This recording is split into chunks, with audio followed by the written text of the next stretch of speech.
आइए अब हम जानने का प्रयास करते हैं कि खनिज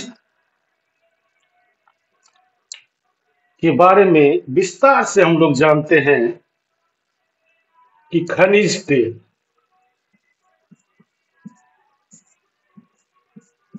तेल और प्राकृतिक गैस,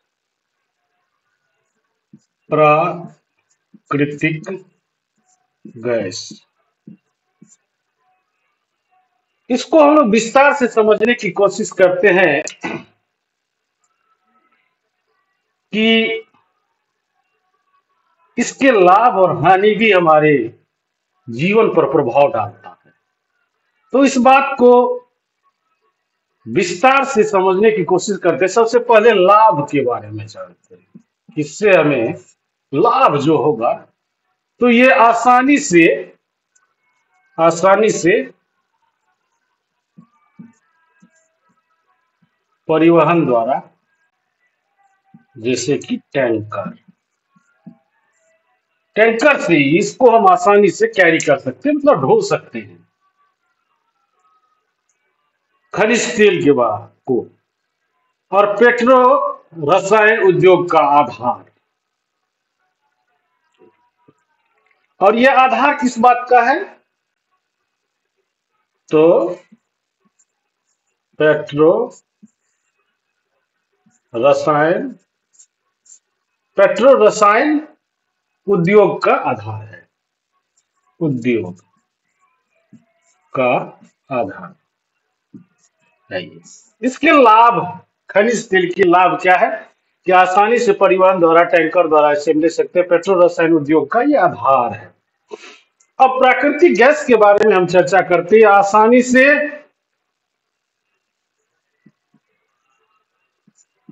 से परिवहन। अब इसको कैसे, प्राकृतिक गैस को कैसे लाया जाएगा? तो पाइपलाइन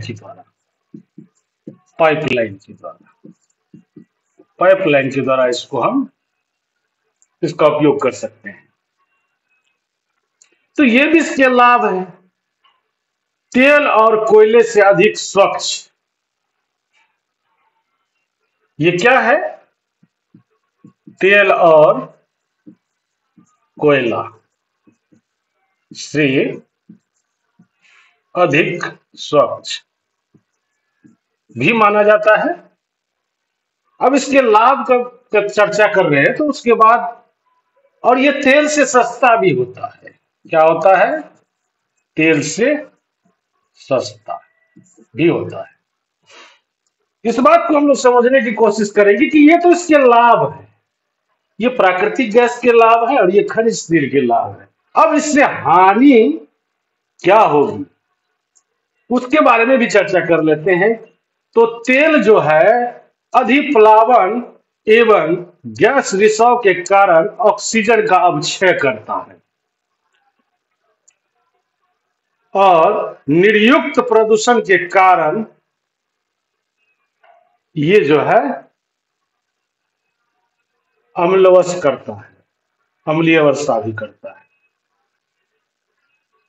वाष्पीकरण के द्वारा। और नए ईंधन के अन्वेषण इतने आसान नहीं है, ये भी बात हमें जानना होगा। अब इसके बाद बात आती है कि ऊर्जा के परंपरागत स्रोत क्या हैं। तो ईंधन से लाभ क्या है, इस बात को हम लोग आप समझे कि सुप्राप्य,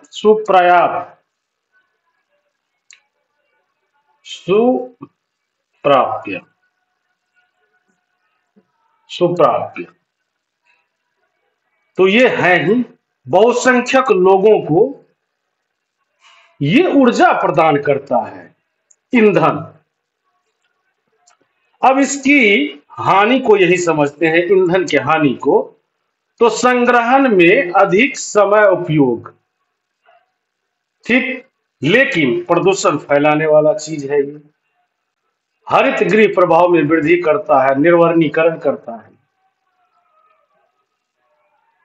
तो ये ईंधन के बारे में हमने आपको बताया, इसके लाभ और हानि क्या है। अब कोयला भी है तो इसके लाभ क्या है कि विस्तृत रूप में यह उपलब्ध है, विद्युत रूपांतरण के लिए उपयुक्त है, लेकिन इसकी हानि ये है कि ये प्रदूषण का प्रमुख स्रोत है और परिवहन के लिए भारी है।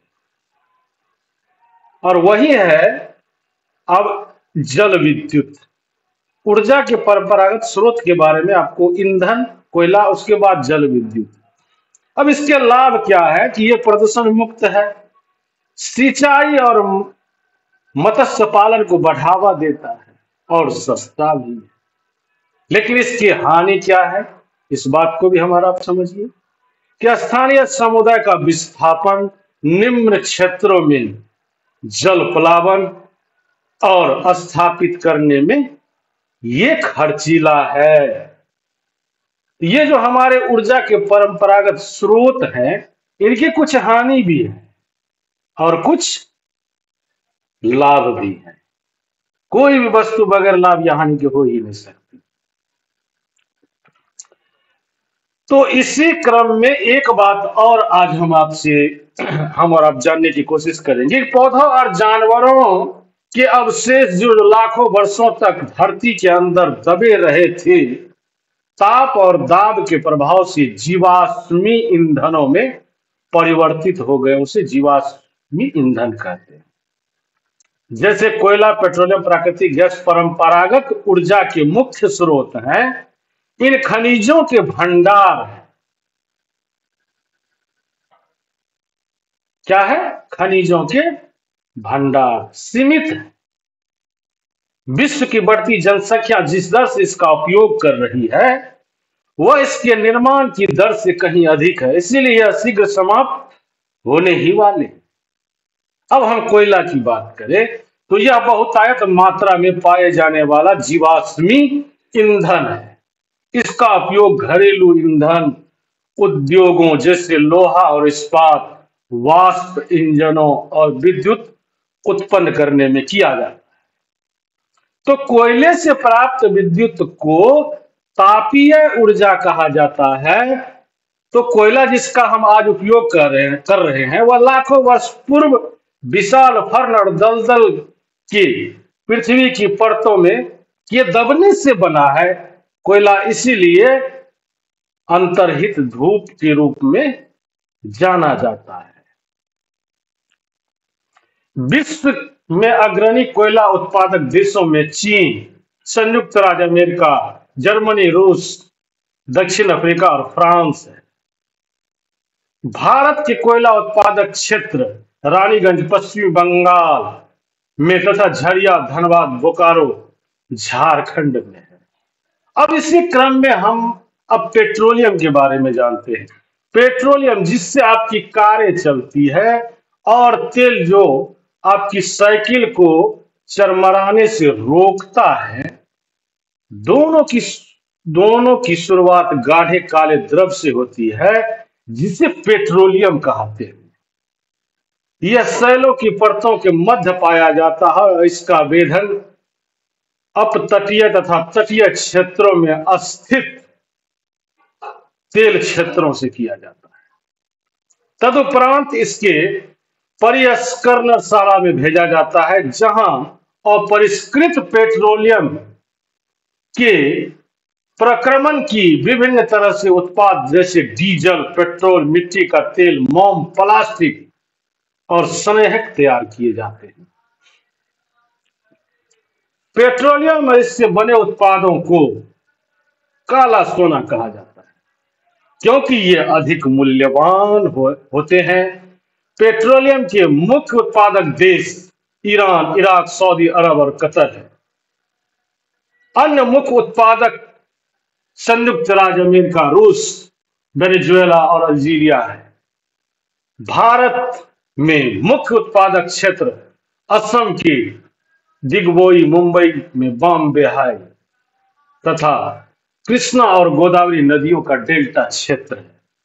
और वहीं अब प्राकृतिक गैस के बारे में यदि हम बात करें तो प्राकृतिक गैस पेट्रोलियम निक्षेपों के साथ पाई जाती है और तब निर्मुक्त होती है जब अपरिष्कृत तेल को धरातल पर लाया जाता है।